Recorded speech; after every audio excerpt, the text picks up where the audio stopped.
Ang bagsik niya mga tol, nagising na po siya. Ayan po siya mga tol. Saan tali? Yung sabi may paa? Sa paa. Hala, ulun mo to. Ay, Yee! ayun na. Usok.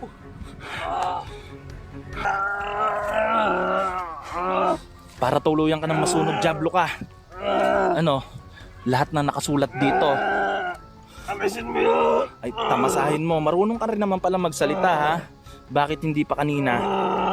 Ikaw ba yung Diablo na nananalaytay dito sa aswang na to?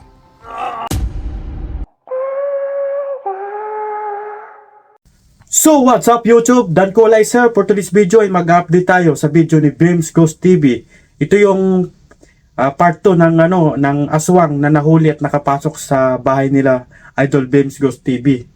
So panoorin natin to at kung ano ang gagawin ni Idol sa aswang na nahuli niya. So simulan na natin to bago simulan pa ng iba. Tara na! Tinali na. Haba ng kamay nito oh. Boy, matindi kasi yung init ng bawang. Benjo, isa pang bawang. Nananadya ka. Tol, magandang araw po. Ako po si Bems Ghost TV at ngayon po ay nandito po kami sa bahay at kasama ko po si Benjo. Dito po mismo, nakapasok po yung aswang sa itaas po ng kisame at ginambala po niya kami nung nakaraang gabi. At magandang balita po dahil kagabi po ay nahuli na po namin siya. At ngayon po ay tulog pa po siya at nakatali po siya dito. Natanggal yung tali. Nalagot. Nagising na. Ang bagsik niya mga tol, nagising na po siya. Natanggal yung tali. Ayan po siya mga tol. Saan tali? Yung sabi may paa? Sa paa. Hala. Matagal na rin yung nasa kamay. Tara mga tol, ay Benjo, yung bawang saka yung asin, naka-ready ba? Ready na kayo. Tara mga tol. Nalagot mahal tol yung tali. Hoy, hoy, hoy. Teka Benjo, orasyon Yung boses parang ano talaga, halimaw eh. Makawala siya. Sige Benjo, itali mo. Hanggat nang manghina. Bilis. Baka mawala na yung talab ng orasyon yan. Teka.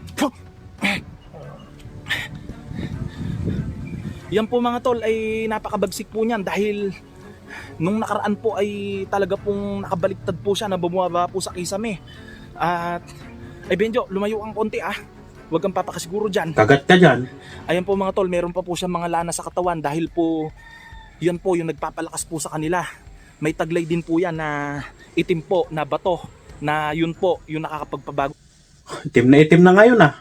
Nung nakaraan, yung isang video medyo hindi balot ng uling or itong itim na nakapahid o lana dyan sa katawan niya. So ngayon, nagtataka lang ako kasi itim na po sa kanila at yun po yung nanggagaling po sa mga Diablo. Yung mga kagaya po niya na mga aswang po ay meron din po mga ganyan. Sigurado ako Benjo, may mga kasama to. Saan lugar kaya to nagmula?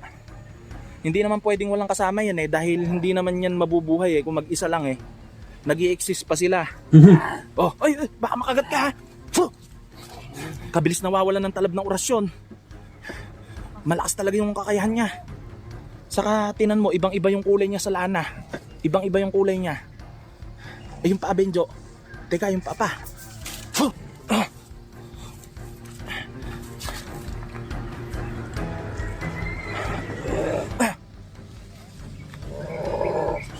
Benjo baka sagpangin ka niyan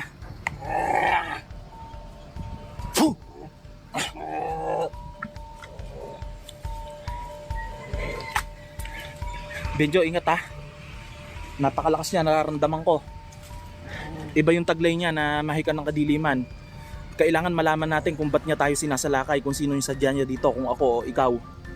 Ano kaya yung kasalanan namin sa'yo? Bakit mo kami sinasalakay ng ganito?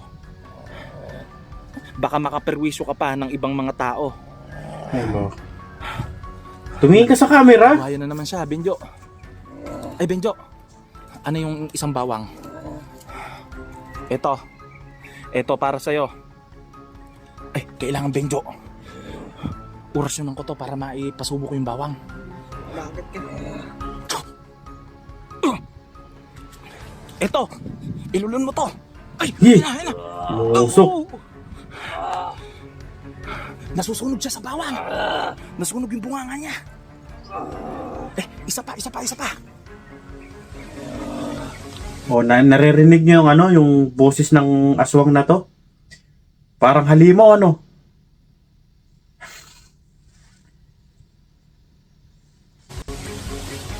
Diskumunyon!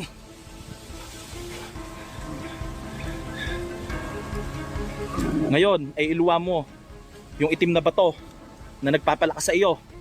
Iluwa mo bago pa kita Mhm. sabihin sa bawang. Talagang nausok, oh. Nausok si Wala. Ay, nahihirapan na siya. Teka, sabayan natin ito. Mhm. Iluwa mo. Iluwa mo. Hindi mo iluluwa. Gusto mo gilitan na kita ngayon? Mhm.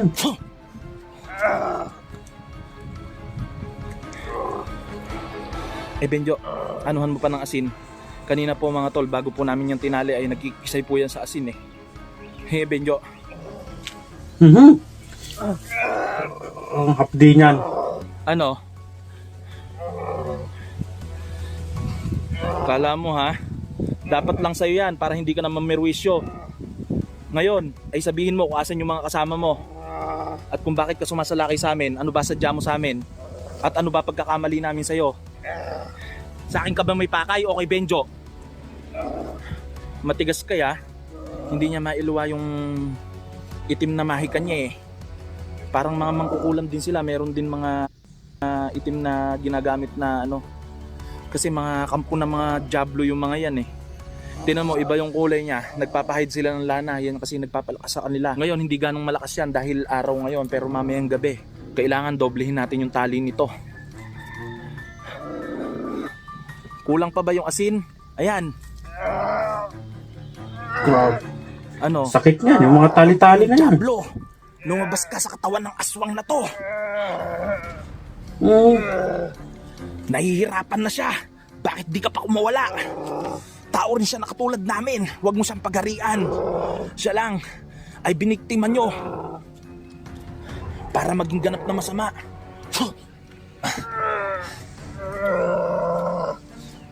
Kailangan mapaluwa natin yung itim na bato.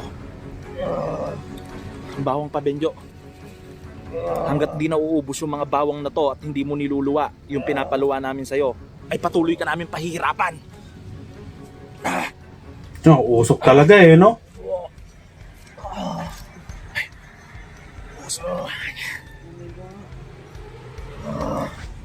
Tigoy. Matindi kasi yung init ng bawang. Itong pag-uusok, naniniwala ako, yung usok na nanggagaling mismo sa ano, pagka naglalagay ng bawang sa mukha ng aswang. So, naniniwala ako. Di ko alam kung saan nanggagaling ang usok, pero naniniwala ako na hindi to edited or what. So, pansin nyo naman. So, kayo na lang din ang bahalang humusga kung ano yung nakikita ninyo. Base sa aking napapansin, eh, yun ang paniniwala ko. Kasi yung mga aswang na kagaya niya, talagang naano sila sa bawang. Tingnan mo yung amoy niya, napakalansa. Dalawang manok yung nakain niya eh. Dalawang manok yung nakain niya kagabi. Gusto mo ba mahirapan? Hindi mo ba talaga iluluwa yan? Init. Sige, Init. magdusa ka sa init ngayon hanggat di mo niluluwa yan. Tol, humihingi po ako ng pasyensya sa inyo, kaya po namin ginagawa to dahil namamasok po siya ng bahay at namimirwisyo po siya. Muntik na po niya kaming mapatay. Buti na lamang po ay lumaban po kami. At siguro po dito po sa gilid Kung yung mga ganyang ano, kung talagang namimirwisyo na, ay kailangan ng bigyan ng ano yan, paunang offensive. Para mabago or hindi na umulit. Di ba? ng kisame po siya nang galing, yung yero po na yan na sira na po yung kisame, dyan po siya nakadaan. Benjo, mas madadarang siguro siya sa init kung yung Bible yung ididikit natin sa kanya. Testingin natin. Teka, kukunin ko. Ako na Benjo.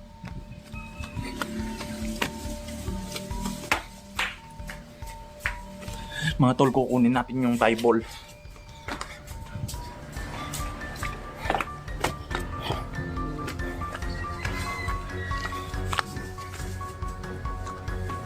Ito,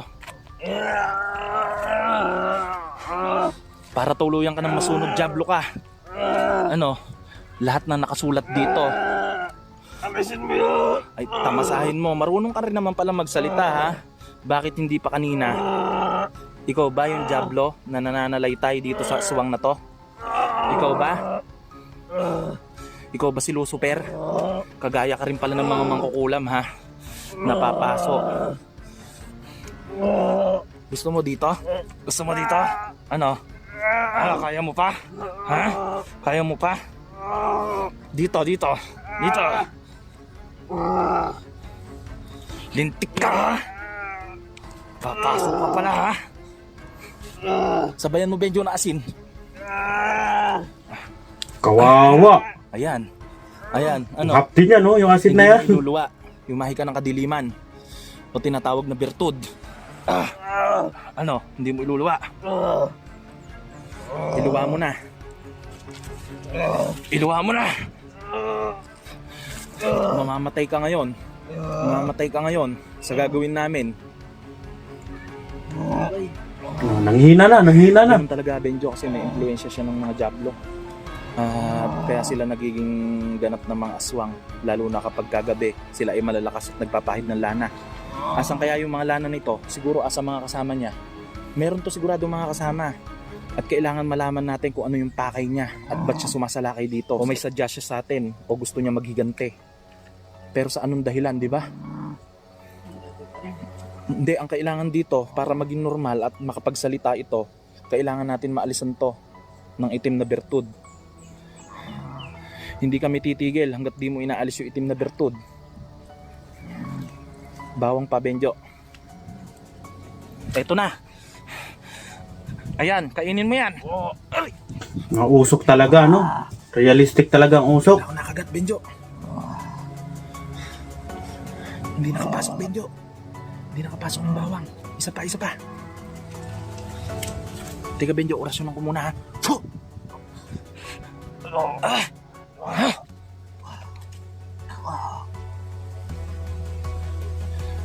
Mahina na, idol. Kawawa naman. Iluwa mo na. Iluwa mo na. Fuh! Fuh! Iluwa mo na. Luwa mo na kasi. Napera pang Tigas ka, katuloy. ha? Benjo, isa pang bawang.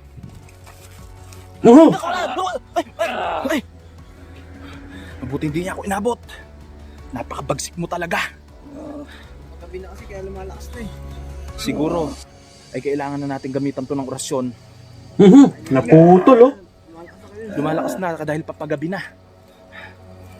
Mahinain mo rin. Diyos ko mo yun.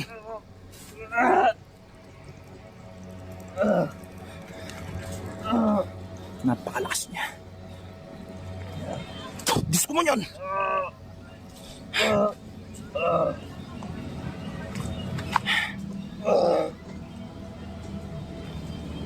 Sige, ito na lang ang paraan para iluwa mo na. Yumahi ka ng kadiliman na yan. Dahil masyado na kami nagtatagal at naaksaya na yung oras namin sa'yo. Sa halip na marami pa kaming pwedeng gawin dahil may nakatali pang dalawang mangkukulam sa punso ng kaibigan kong duwende. Benjo. No? So ano sa palagay ninyo ang video na ito? Kung totoo nga ba na aswang or ano? Ako, hindi ko masasabing totoo. Pero yung effect na mayroong pag pinapasubo ng ng bawang ay umuusok. So medyo naniniwala ako doon. Ay hindi ko maano kung saan nanggagaling yung usok. So kaya pero yung video di ko alam kung aswang ba talaga or ano. So kayo na lang din ang humusga kung ano nga ba talaga. So please subscribe my YouTube channel para sa iba pang mga reaction video patungkol dito sa mga nakakatakot na nangyari dito sa mundong ibabaw.